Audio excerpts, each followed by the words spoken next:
9 मई के वाकयात के बाद पाकिस्तान तहरीक इंसाफ के कई रहनुमा रपोश थे। इन्हीं में एक नौजवान रहनुमा उस्मान डार भी थे, जो पिछले कई हफ्तों से रपोश थे।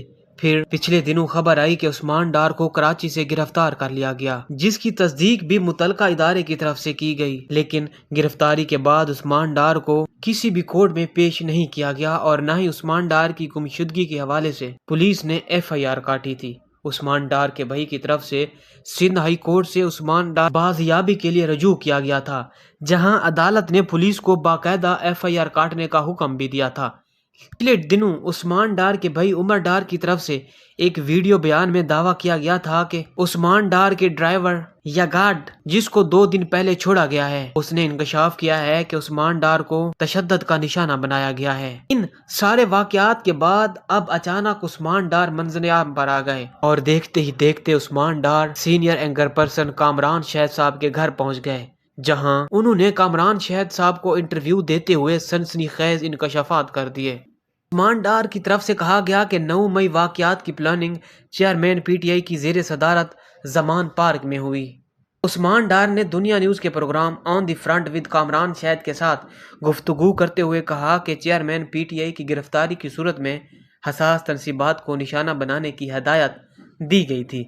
हसास तनसीबात को निशाना बनाने की हिदायत खुद चेयरमैन PTI इमरान खान ने दी थी। उस्मान डार ने कहा, अक्टूबर 2022 में लॉन्ग मार्च जनरल आसिम मुनीर की बतौर आर्मी चीफ तैनाती रोकने के लिए किया गया।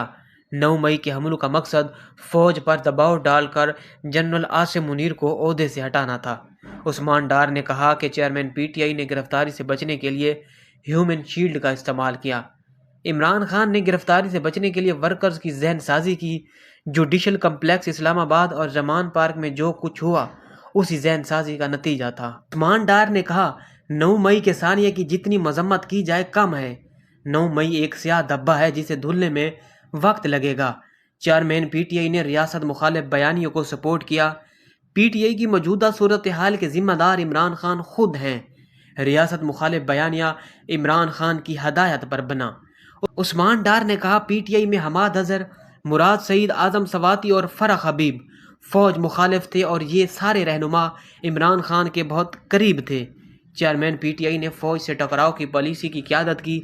9 मई के वाकयात के बाद इनकलाब नहीं जल्जला आया है।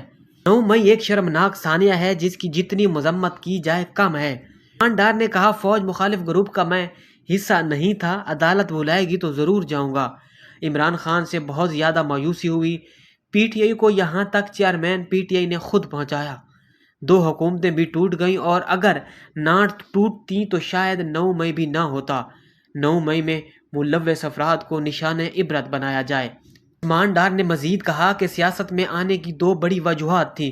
मुल्क में 2 जमातें, पीपल्स पार्टी और नून लीग थी। मेरी तरह लाखों नौजवान चेयरमैन PTI से मुतासिर थे। मेरा सियासी घराने से ताल्लुक नहीं था। चेयरमैन PTI से मुतासिर होकर पार्टी को ज्वाइन किया। उस्मान डार ने कहा, सियासत की नौकरी 24 घंटे है। सियासत में कोई फिक्स टाइमिंग नहीं है। तकरीबन 12 साल से सियासत में हूँ। सियासत में आने का मकसद था कि अपने शहर के लिए कुछ करूँ। कामयाब जवान प्रोग्राम को बड़ी मेहनत से लॉन्च किया। सियालकोट में तरक्याती कामों के हवाले से हर मुमकिन कोशिश की। आखिर में उस्मान डार ने सियासत और तहरीक इंसाफ छोड़ने का भी ऐलान किया। इन्होंने कहा कि किसी और पार्टी में शामिल नहीं होगा। इन्होंने कहा कि तीनों बड़ी जमातों को बैठकर मुल्क के लिए सोचना होगा। पाकिस्तान है तो हम सब हैं।